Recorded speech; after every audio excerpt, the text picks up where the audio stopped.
Hi everyone, and welcome to a new instalment of Let's Build.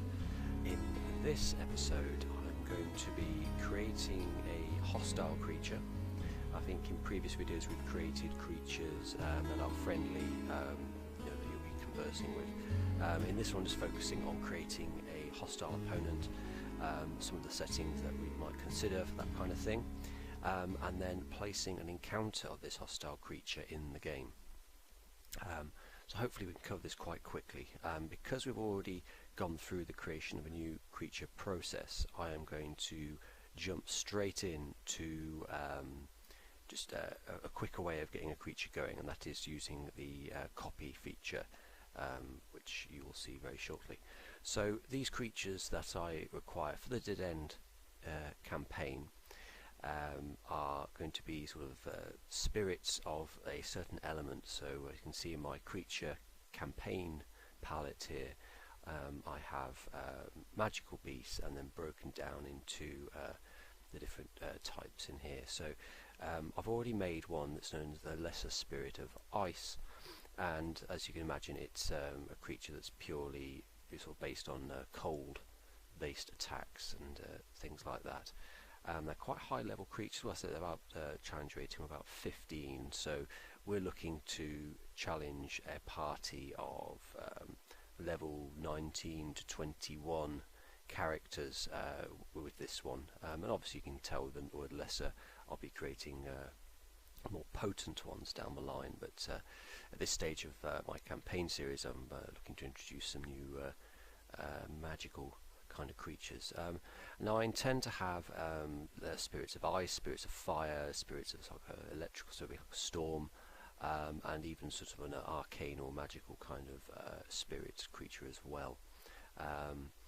And the models for them are very simple as well. Now the spirit of ice, you will not actually see its model at the minute because it's using the air elemental visual effect appearance. They're all going to be visual appearance creatures, so they won't actually be visible in terms of a body, but unfortunately the air elemental model, it creates a noise constantly once I click on it, and you won't be able to hear me if it was on, so I'm currently got that turned off, but I will be activating that later. So what we'll do then is we'll move straight on to the Lesser Spirit of Fire. And this will be a bit of a voyage of discovery because I've yet to determine what effects and things I'm going to use, but it will give me an opportunity to just run you through the visual effects appearance options. So what I'm going to do then, if I want to quickly create a copy of this creature, I'm going to right click on it, and I'm going to copy the blueprint, and I want it copied to campaign, as this is a part of my global creature set. I could use this creature again in another module, I probably certainly will be. So campaign, and that creates a copy of it down the bottom there. You'll know it's the new one because it'll have a number added to its resource name here. So what I'm going to do, I'm going to quickly change the end to fire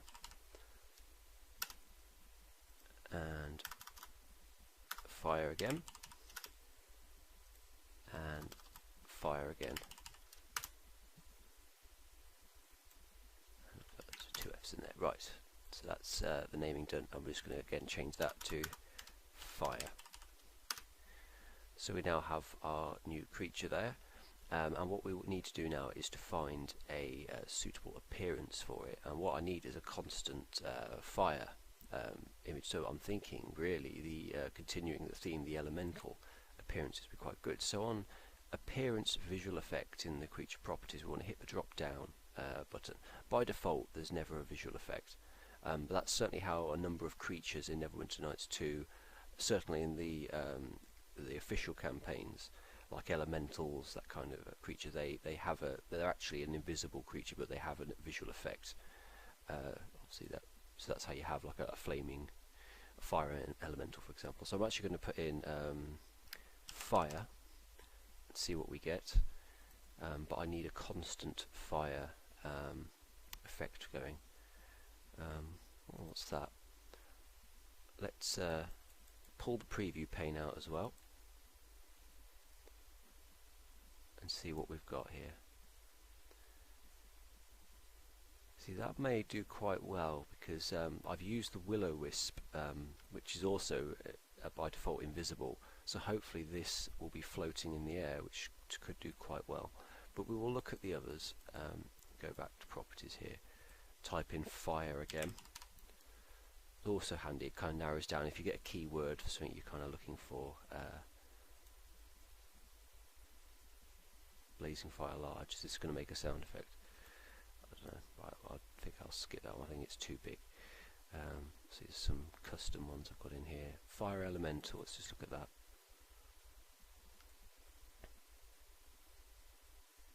That looks decent enough for now, so we'll start with that. I think we'll leave that in there.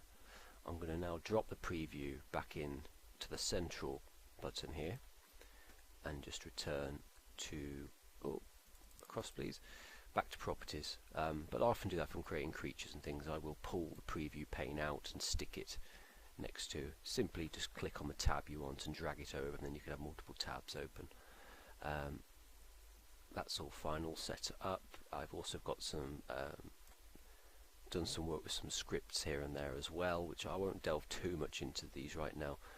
One is a variable which tells him to concentrate on magic use, and there was a death script as there's a nice sort of explosive visual effect when these creatures die. That's all I've really put in there. And then all we do now is we'll look at here these other options here. So on basics here currently is a magical beast. Magical beast mainly for our setting. We don't really use the elemental mode. We've kind of put them into magical beasts just purely for the benefit of the setting, really.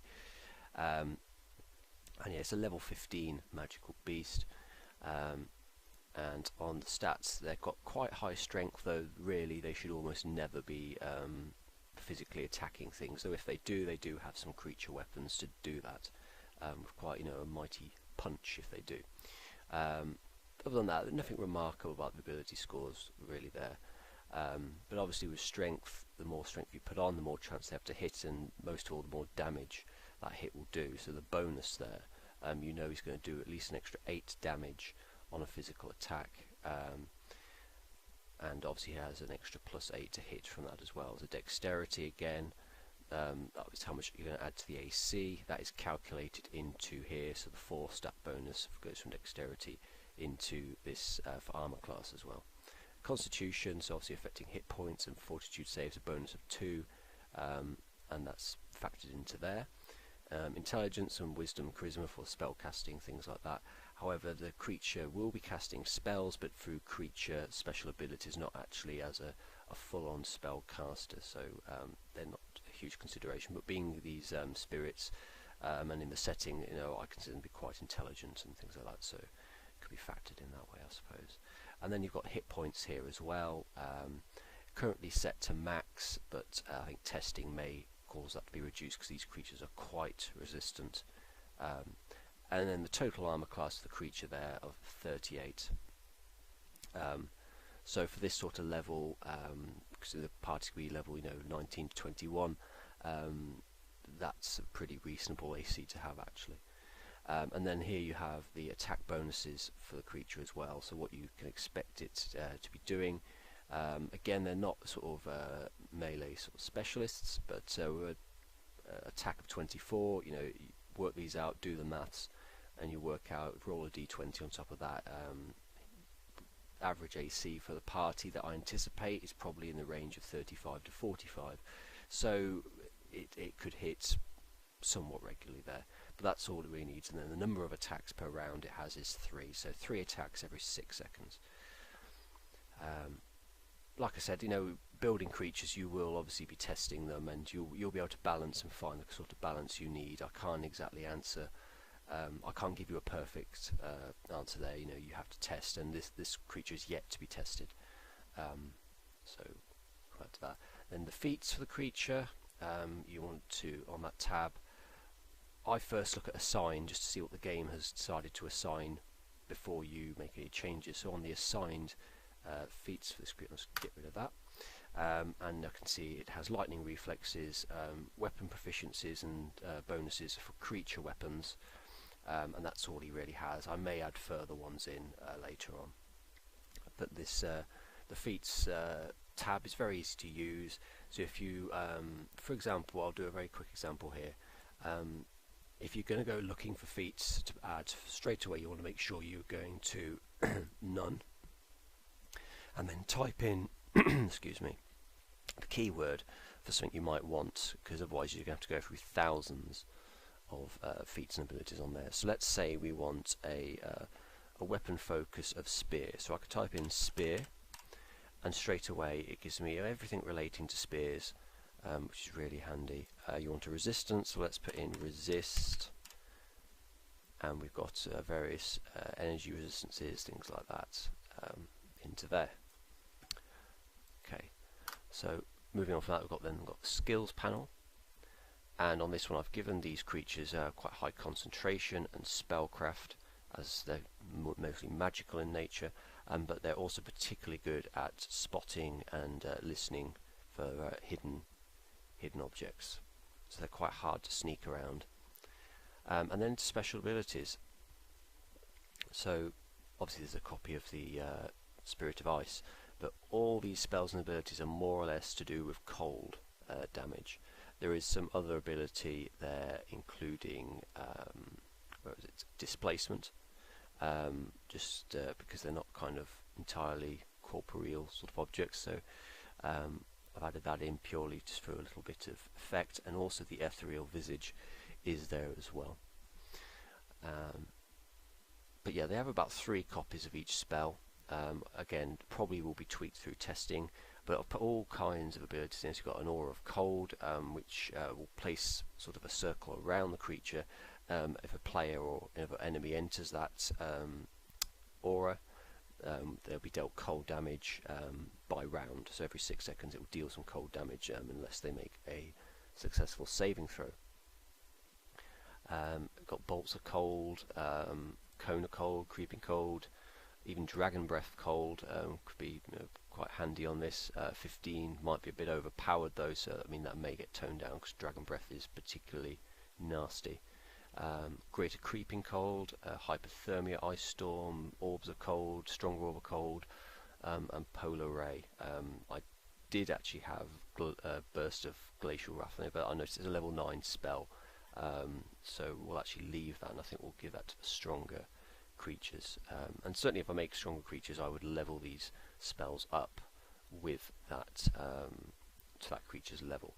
But as you can see here, to add spells like this, so polar ray for example, first you pick your spells from this very annoying menu to the left here. Unfortunately it really is tiny, and it cannot be enlarged, so you kind of have to just scroll through to find what you're looking for. There's no search option either, I'm afraid, so you are going to have to hopefully know what you're looking for, and just go through those, double click on what you want, and it gets added to this list here. And as you can see, you then, so yeah, with polar ray clicked on, you can then determine the caster level. So I said level 15 is a level 15 creature, and you've got some others here which I'm not entirely certain what they do. Readied, I really don't know. I mean, it's always set to true, I just leave it as it is. Spontaneous, I don't know if that reduces spellcasting. I'm not very big on spellcasting, but I generally leave these alone. And unlimited, I mean, yeah, that makes sense. It's an unlimited supply of spells. However, I never really use unlimited. I tend to give them a finite supply. My experience, unless you're savvy with AI scripting, which I'm not particularly, I fear that if that was true, he would probably just spam the same spell, and it would just look rubbish. I don't like the same spell being spammed, so I tend to avoid that. And that's the special abilities screen. The armor set, usually when you're making creatures, they're not of any use, as you can't really do anything with their appearance unless they're sort of humanoid NPC and they have armor on and other items. So I haven't used that. And then obviously the preview, which we saw earlier, so that's a preview of what we might be seeing, this sort of floating ball of fire. So what we need to do now is turn these abilities towards a fire-based creature. So we'll go straight in then, and we'll start with the special abilities. We need to get rid of all the cold damage spells and replace these with fire. Now we had 1, 2, 3, 4, 5, 6, 7, 8, 9, 10, 11 cold spells. So we're going to try and find about 11 fire-based spells as well.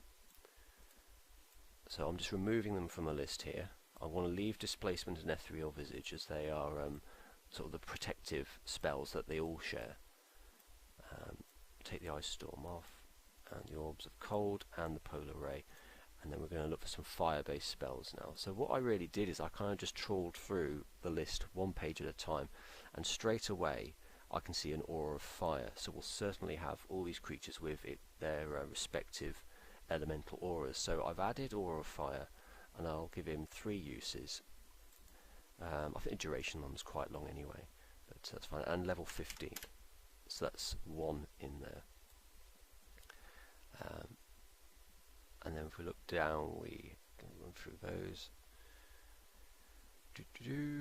Who's next? Blades of Fire, that's not going to be much use to us. None of them are using weapons, other than their sort of wispy fists, if you want to call it that. Our Bolt of Fire, certainly, we'll have that in. And so that's set to 3 uses and level 15. It'll be interesting testing these to see if we get any spam with these multiple uses. But I really do need to get into AI at some point. I've done some AI work before, certainly with if anyone's got to the end of Rumble Abyss, the dragon at the end, that I spent a good few weeks fine-tuning that and doing all that, and it came out quite well.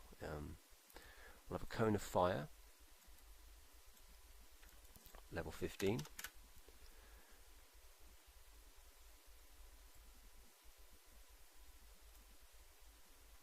Let's see what else is here. Delayed Blast Fireball. I think that's a level 8. So it'd be reasonable for this creature to have that. So I'll put that in there. You can see they're quite nasty little opponents here. They will not be, in large numbers, because clearly you're going to have a spam fest of spells coming in, which I don't think anyone is a fan of, unless you're a wizard lover. We will go with the Dragon Breath Fire again. We'll put that in. There's 2 there, and that always worries me if one of them's a defunct one, but we'll find out, because if he doesn't use it, that will all make sense. We'll go with 3 of each. I'm sure I'll be adjusting this. I tend to do that with creatures, is I tend to go in quite heavy to start with. I give them more than what they may possibly need, and then I just sort of tone it down. One thing I've noticed about people who tend to play my stuff is they do love a challenge, so it gives me a bit of liberty to kind of start off mean and maybe rein it in a little bit later on. Right, I think we're coming towards F, which is going to be very useful, because I think that's where most of the big fireball effects are. Right then, we'll have, I'm not sure about Firestorm, because he's got a lot of area effect in this. We'll go with a Fireball, and I hope that's the right one. In level 15. We will have a Firebrand.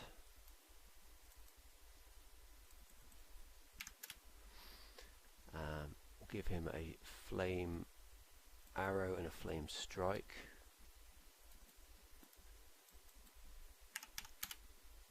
In there. So as you can see, adding abilities and things is very straightforward. I've set Firebrand at level 3. Probably not the best. Level 15 is very nasty. Flaming weapon. Let's see how many we've got there. 1, 2, 3, 4, 5, 6, 7, 8, 9. So we want to hopefully find a couple more spells in here.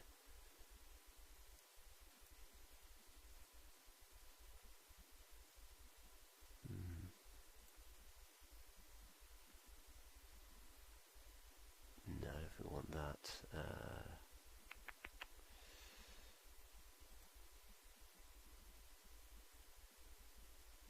Not sure if there's a whole lot left. Inferno. I know there's... I'm forgetting a favourite of mine actually. I love this spell. Where are you? Combust. I missed that one.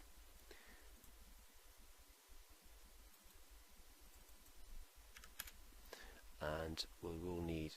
I will put 2 more on actually. I'm thinking, I've just realised now we have the lesser orb of fire, and then we'll go with the orb of fire. The more you play with things like this, the more you'll recall certain spells and abilities and things like that, things that you think, oh yeah, I want to use that. I only want 3 copies please. No, not 3. Level 15. And then we'll look for O for the orb of fire. There it is, a slightly stronger orb ability. And I'm hoping the creature will just be smart and cast some of the stronger spells first. But I'll find out. Right, so that's his abilities all set there. And now we need to go for his creature abilities. Now, in the inventory at the moment, because we made a copy of the Spirit of Ice, we have a creature hide, the lesser Spirit of Ice, should be, yep, creature. Let's open this, it's easier to read. You have to excuse me, my recording service, I'm using the built-in Xbox recorder. It loves to stop recording when I open certain new windows, so yeah, bear with me on that one, but we're back anyway. So you can see in creature hide we have the lesser Spirit of Ice properties, and then for now I've made an attack item and I've just shoved it into all the creature weapon slots. Now you can have different creature weapons in different slots, so like say you've got a tiger, for example. Let's go with a tiger. What the hell? You could say that's it, you know, that is the left claw, that's the right claw, and maybe that's the bite.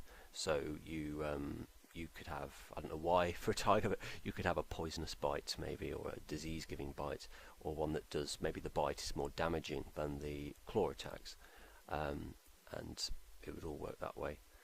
I don't know how it works on different creature models. I do wonder if it's to do with what parts are on the models as well. But purely for this creature, because it's mainly a magic hurling creature, if it does have to attack, then it has these here as a backup. Now what we need to do is get rid of these, because I don't want these. We're going to make copies of these creature items. So if I've not covered item creation yet, which I don't think I have, another cut there courtesy of Windows Xbox recording. So what we're going to do is we're going to make copies of the creature items suitable for the fire. So really we're going to make sort of opposites, if that kind of makes sense. So for skins then, we'll start with skins, which are the creature properties. This is where I keep all my creature based items. On my campaign folder I have the creature properties piece here, and then I have weapons and skins. So the first is skins, and I'm going to look for my Spirit of Ice property, so he's Merp creature hide number 2. I'm going to make a copy of that, so copy blueprint and campaign. And this will now be, if I go to properties, this will be creature hide number 3. I did change the naming just recently, so Merp creature hide number 3. But I can see I have over 60 different creature items in there. And this will be lesser Spirit of Fire properties. Nice and simple. And now we just need to get the properties of this item all put together. Just before, I'm going to have a quick sip of coffee. That feels better. And we'll have a look now. Now, there are other factors with items. When we're dealing with creature items, you don't really need to consider some of them quite so much. But certainly to run you through, you have, if you want appearance special effect, I've never actually tried that, I don't even know if it works. An icon, being a creature item, it doesn't really need an icon because you'll never see it, so it just has this default temp 0, which is just that, but that's where you select the icon that you want for the item. Model parts, again, this is not a visible item as such, so but that would say change the type of blade on your sword or the type of handle, that kind of thing.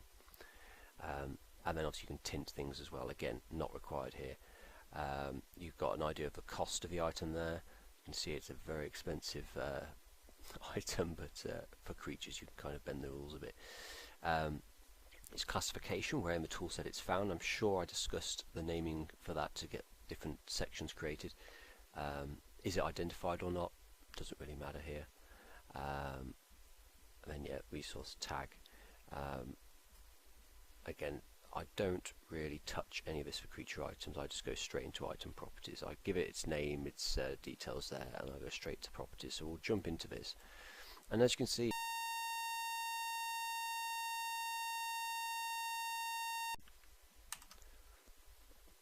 this long list here of properties are what were assigned to the Lesser Spirit of Ice, and you can see it is a huge list. There's a lot of stuff. So in this window are the properties that the item confers, and in this list are the properties available to set on that item type, and this list will vary by the type of item. Some item types are set to only do allow certain things to be done by the game. If you want to extend that, then you will have to get into the 2DA's files of the game and make a lot of changes. I mean, that's out the scope of what I'm doing right now, but maybe one day I can share some of that. So straight away you can see immunity damage type cold, 100%. Immune to all these miscellaneous sort of things, critical hits, death, magic, disease, all those sort of things there. Emitting a blue light. Also a 50% immunity to all the forms of physical attacks of bludgeoning, piercing and slashing, so they will ignore half the damage from sources, giving those off. And then some very light damage resistances to electrical, acid and magical damage as well. At the bottom is a damage vulnerability, and that is to fire of 100%, so therefore if the creature is damaged by a source of fire, the damage will be twice that of what that item is putting out. So there you go, as an early tip. If you ever see any one of these in my games, get out the flames, activate that dragon toy. So what we'll do, we're just going to very quickly change these to suit what we actually need here. So we're going to get rid of immunity to damage type cold, and we're going to add in an immunity to damage type by just clicking on its little plus icon, and we're going to have a fire immunity, and then click on that fire immunity, and on the cost value box we're going to hit the drop down button and select our desired immunity. It'll be 100% immune to fire. Now we'll clear off this damage vulnerability to fire. We'll close that by hitting the minus button, look for damage vulnerability. They're usually in alphabetical sort of sensible order. Damage vulnerability, and we're going to go to cold, and you guessed it, we're going to set it to 100%. So a source of cold damage will do twice its normal or its standard damage output. So you know, that's how you beat these creatures. Always gives you a helping hand. Chopping away at them and things is going to take the play of time, considering especially there's no critical hits as well. Attacking these creatures with conventional weapons is going to be very time consuming. Okay, and then I believe that is all. Oh, it's the lights, that was it. So we had a blue light on our ice spirit. We're going to get rid of that, and we'll look for L. There we go for light, and then we're going to set it to a 10 meters low light, and we'll change the color to a, we'll go with orange. I'm not sure about red. Red might be a bit too much, so we'll go with orange. And that's it. That's all it is. And for each of the variants, so say a storm spirit or electrical properties creature, we'll just change that round and get it all in that way. Then for the magical kind of creature, we may look at making it immune to sources of magic, and even including spell immunity as well. That could feature on that.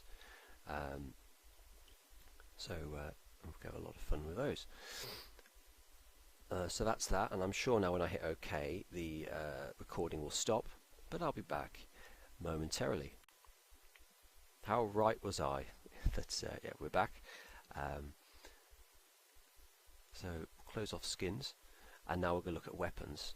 And once again, I have Lesser Spirit of Ice attack. I'm going to copy blueprint to the campaign, and we'll quickly stick a 3 on that. And we'll change that to fire. That's all we need to do, and then we just click on properties. We're into properties, and now we just want to get the changes done on here. So as you can see, the ice one had an enhancement bonus of +5 along with a damage bonus of cold 4d6. As you can imagine, that's a decent amount of damage there. If you ever trying to determine your damage, think about like an average really. So if you roll 1d6, it's an average score of about 3. So 4d6 you're looking at 12, and the creature had an additional 8 bonus from strength, so it could be doing about 20 damage at a time in cold. So that's not bad at all. And then with the cold property, Xbox, you're annoying me. So on hit, slow to go with the cold damage, and that was a DC of 26, so the saving throw against cold, that'll be the difficulty, and then a duration of 1 round. Right. What we're going to do then is we're going to change the damage type to fire, and as you can see on the damage bonus option, you have all these different values that you could enter for that. You can even have a random. I don't even know if that works, I've never tried it. But yeah, you can have a set number of damage, or you can go with simulated dice rolls here. So we're going to go with exact same as cold, which was, if I can find it, 4d6. There we are. And we don't want slow with fire. We're going to go with a different effect for over on hit, and with fire, let's see what we can have with that. I don't want stun because I'm going to use that with electrical damage. I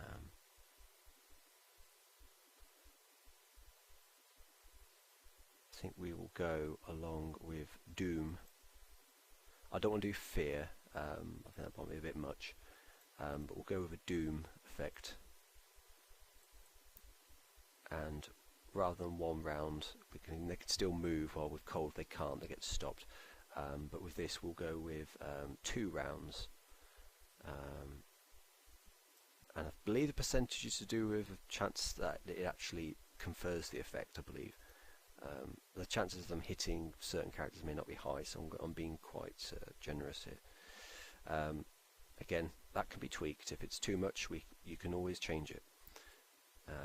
And that's that. Now it's going to close recording again, and I'll be back in a second.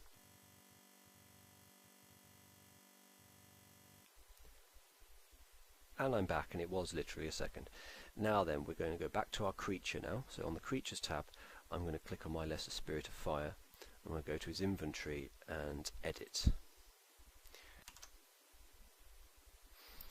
Oh, getting a bit tired of these window closure recording stops. I mean, if anyone knows a good recording software, please let me know. I was using Fraps, but since I've upgraded to Windows 10 for my sins, the reliability of Fraps, it doesn't seem to like recording on the desktop anymore, I think, or is it in-game? It's one or the other, but yeah, I have real problems with Fraps. I was using a system called Movavi for a while, and that was, for some reason, it just likes to crash constantly, or say it's done a recording and there's no actual recording on there. So if anyone out there has a reliable, preferably free, decent quality capture software, please let me know, because I'm having to use this built-in Xbox app, whatever, While it's good, I mean, in game it's no problem, but if I'm in the tool set, it seems when I open certain windows, kaboom, and I have to keep stopping and starting. So anyway, we're getting these creature things done here. So creature properties, skins first then, and we're going to look for our lesser, so under L hopefully, lesser spirit of fire properties. I'm going to drop that into the creature hide, and then we're going to find the weapons, lesser spirit of fire attack. I'm just going to drop one into each creature weapon slot, but hopefully I don't really want him using it too much. Okay, and the window's going to go and stop recording.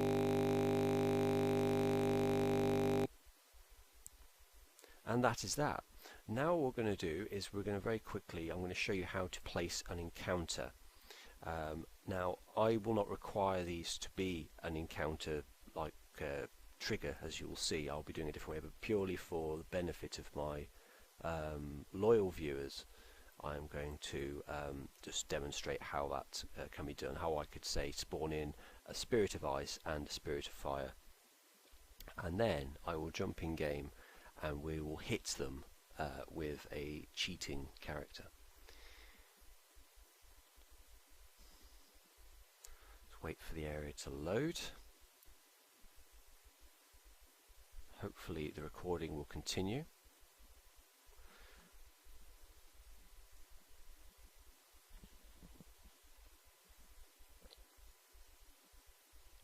It's taking its sweet time. Must be quicker than waiting for Southern Rail though. If anyone lives in the UK, they probably would have got that. I imagine most of you didn't, but there you go. I've already got some testing people down here. Let's get the light on. Some of them may look familiar, some may not. Now that's a beard. Travis, if you're watching, what do you think? I think that's a bit better than... there's nothing worse than a shaven dwarf. It's a crime against... it's a hate crime, basically. Okay, so encounters. I'm prattling. So, to create an encounter, as you can see here, if we go to Encounters on the Blueprints tab and All, first off you get a very good... Actually, I'll go with Global. These are the stock encounters that come with the tool set, so they contain the creatures that Obsidian created for the official campaigns. And as you can see, you've got a Bugbear War Party, for example, and they're basically triggers. Encounters, they're very much like triggers, which I'm sure in a previous video you saw me using to initiate dialogue and conversations. So encounters are triggers. Now to create a new encounter, I don't think I actually... Is there... No, there's no options there. So how I have always created encounters, and maybe people have other ways or other plugins for doing it, is I will go with global or module, whatever. I'll get one of my own encounters, and I will create a copy. So just like we do with items, copy blueprint, and we'll go with module. Because I'm not going to keep this, I'm going to delete it once I'm done. Currently called Wounded Goblins. Well, we don't want Wounded Goblins. We're going to make some changes. So DE1 Wounded Goblin 0, we'll call it DE1 Elemental Spirits. I'll just copy that, and oh, not like that. Copy and paste that down like that, and I can just call it up here Elemental Spirits. Okay, so that's our encounter named and in position. The faction ID, if you want it to be a hostile encounter, they usually are by default, just leave it as hostile. Classification, if you want to group your encounters into certain menu types like you saw before, go ahead and do it in there. I tend not to bother, because I tend to spawn by script a lot more than I do with encounter. And then you've got these options down here in behaviour, quite important. Number 1, active. We've actually got description here for once. Determines if the encounter is active and can spawn creatures. So if you want it to work and spawn creatures, it needs to be set to true. By default, I believe it is set to true. If you don't want them spawning when the trigger's crossed, for whatever reason, false. Now, in order then to make the encounter work later, you would have to utilize script to set this encounter to active. But for now, it's active. Auto reset count specifies the maximum number of times the encounter can reset. So if you want a repeating encounter, say you want this encounter to fire 3 times, obviously individual times, not all repeat, it'll be over time, you'd set the number of times you want the encounter to be repeatable. A delay, so that's the amount of time between one counter spawning and then the next one.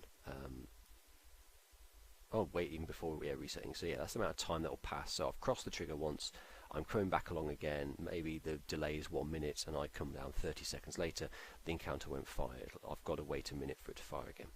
Single player games, I don't really bother with that. That is more, I would say, unless it's special circumstances, that is a multiplayer feature really. And auto resets, do you actually want auto reset happening at all anyway? It's set to false by default.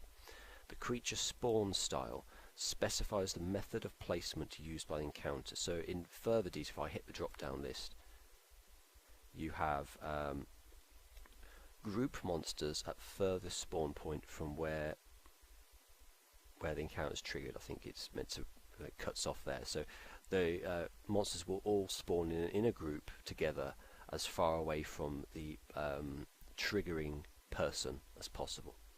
The next will be group monsters at a random spawn point. You'll see spawn points in a minute. Spread the monsters amongst all the spawn points, or spread the monsters amongst the spawn points in order. So there being some kind of a fancy little order, hopefully. I never really use that. I generally always use that one. Spread monsters amongst all spawn points. That's the one I normally use. Next you've got your creatures list, the creatures that could be spawned by this encounter. So we'll hit that. I should have seen that coming, apologies. And as you'll see here are all the creatures that can be potentially spawned by this encounter. So goblins, we could have goblin version 1, version 2, version 3, version 4. So it might be that this goblin's an archer, this goblin casts spells, or this one has a big weapon, that one has a, you get the idea. So basically anything that you possibly want to spawn in here. I'm going to remove all of them. I don't want any goblins. So I've got rid of them. And now I'm going to add 2 creatures, because there's only 2 possible ones. Creature number 1. Now again, there is no search function, and but it is in alphabetical order. So you're going to have to scroll painfully down these lists to get the creature you want, and it's mixed in with standard creatures too, which is also very annoying. So it's a very messy list this is, but it's unfortunately I know there's some encounter plugins I really need to try out. Maybe they'll do a better job. So I'm looking for L, and I want a lesser spirit of fire. I'm going to have to do this again now. I want a lesser spirit of ice.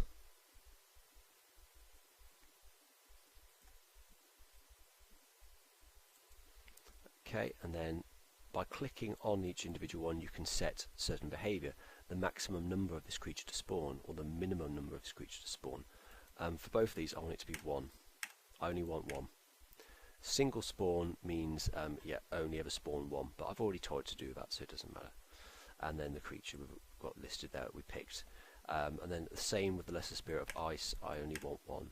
Now say you wanted lots of creatures that hopefully the encounter would scale to the level of the character who triggered it. So if I'm very low level, and I say I've set a maximum of 8 and a, not 18, maximum of 8 and a minimum of 4. Now if I was, say, because these creatures are a challenge rating of say 15, well they are a challenge rating of 15, if a character of say level 12 triggered the encounter, it would spit out the minimum, which is 4. Now if I was a character of say level 20, low to mid 20s, it will probably spit out the maximum or towards the maximum of 8. So the system should scale, but it's not a perfect system. It has its imperfections. So again, testing will guide you through that. So I want 1, and that's it. hopefully that's the last interruption from Xbox recorder. Next is difficulty, and for that we are looking at this actually does influence the encounter as well. If I set the difficulty to very easy as it is here, it probably will just spawn in a low number of creatures, and if the creature selection is very large and varied in challenge ratings, it'll spawn in the creatures with a lower challenge rating as well. Now if you went to hard, it will probably go towards more enemies, and it would certainly be picking out the higher challenge rating creatures as well. So in some situations it's good. Certainly if you want scaling encounters, you certainly want to be having a wide range of challenge ratings to accommodate that. With me it's quite varied. Sometimes I do that, have scaling encounters, but I'd say a lot of the time as well I have very specific encounters, because I know the sort of character that's going to be triggering that encounter. If I don't, then I'll go for a more scaled approach. So I'm going to go with normal for this, and the maximum number of creatures, because I wanted one of each, the maximum will be 2, and the minimum will also be 2. So you can that is sort of the global minimum and maximum. You saw an individual one for each creature, but here is where you can set for the whole encounter what the overall maximum minimum is. On here you can specify determines if the encounter will fire only for the controlled character. True causes the encounter to fire only for the player controlled characters. False allows the encounter to fire when triggered by other party members. I just leave that alone. I don't mind party members triggering encounters. And spawn once is true. So it determines if the encounter will continually spawn creatures or spawn the appropriate group of creatures only once. True causes the encounter to spawn creatures only once. False causes the encounter to spawn new creatures as others die. Haven't really played with that. Could be interesting, but for now I want it to spawn once, as I tend to generally use it anyway. So with that done, we now need to paint our encounter into the world. So we'll click on Elemental Spirits, and what I'll do is I'll assume that the encounter is going to take place here. So I'll first, like placing a trigger, click where you want it to start, click where you want the next point to be, so go to the other side of the room, and then to there, and then to there. And as you can recall from triggers earlier, you can make all kinds of interesting shapes with that.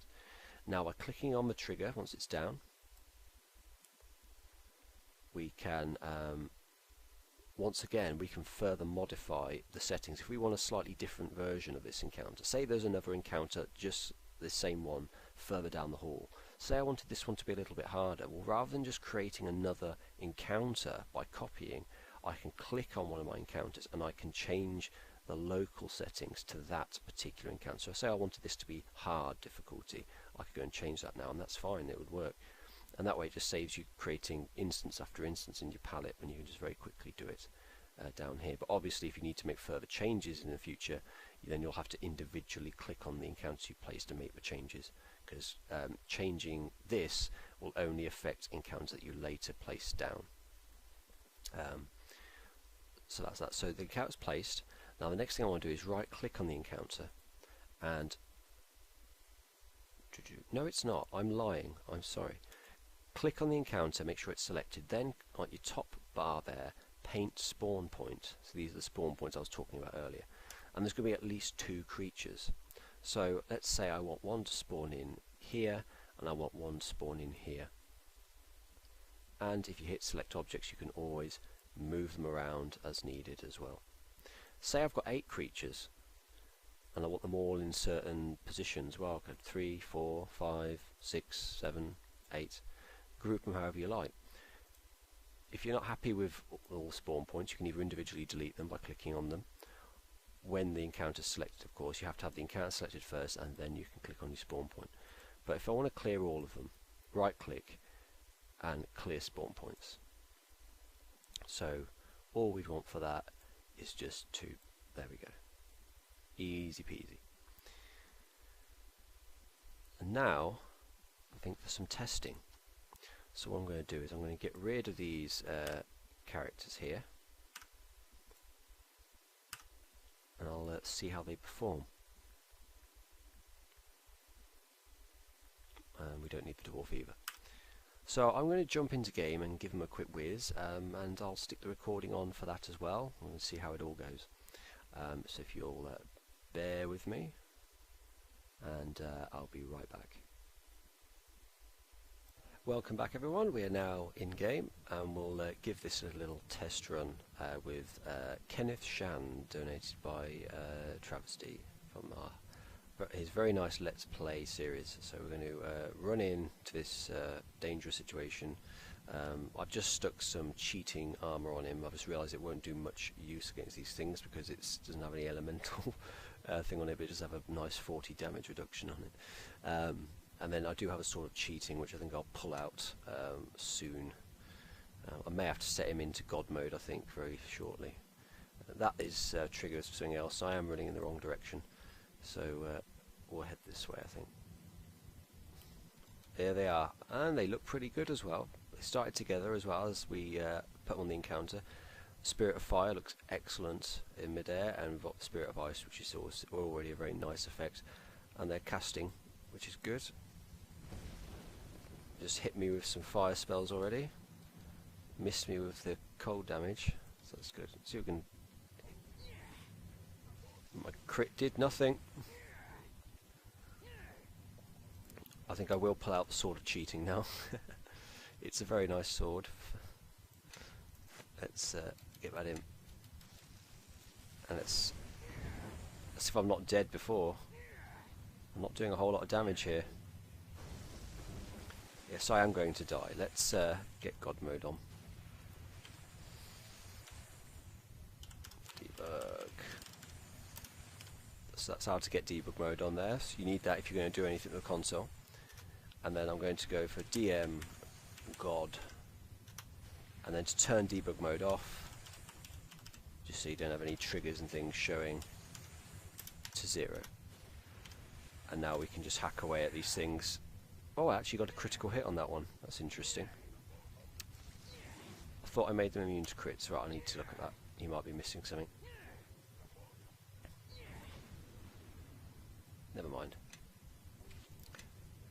Right, let's switch this on. I didn't actually check the death effect, did I?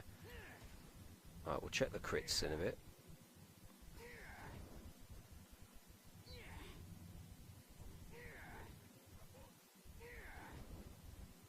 Should get a little boom when it dies. Come on, finish him off. This is pitiful, Kenneth. Travis would be appalled. Oh, excellent! And you saw the nice little explosion effect when it went out. That's really good. It was a nice sort of, just not a big fiery explosion. Just wanted a big sort of poof. Worked really well. So as you can see, like I said earlier, there's some tweaking to do there, and just to look at a few things. But by and large, that's a really good start for some 2 new creatures for the campaign. So I hope there's something useful there for anyone creating creatures and anyone having a little sneaky peek at Dead End. Very much in progress. There we are. So I'll pick up with another Let's Build very soon, once I stumble upon an opportunity to cover a topic that maybe I haven't done yet. So bear with me, there are more videos coming thick and fast. So please like and subscribe and share, and I'll see you all very soon. Thank you for watching.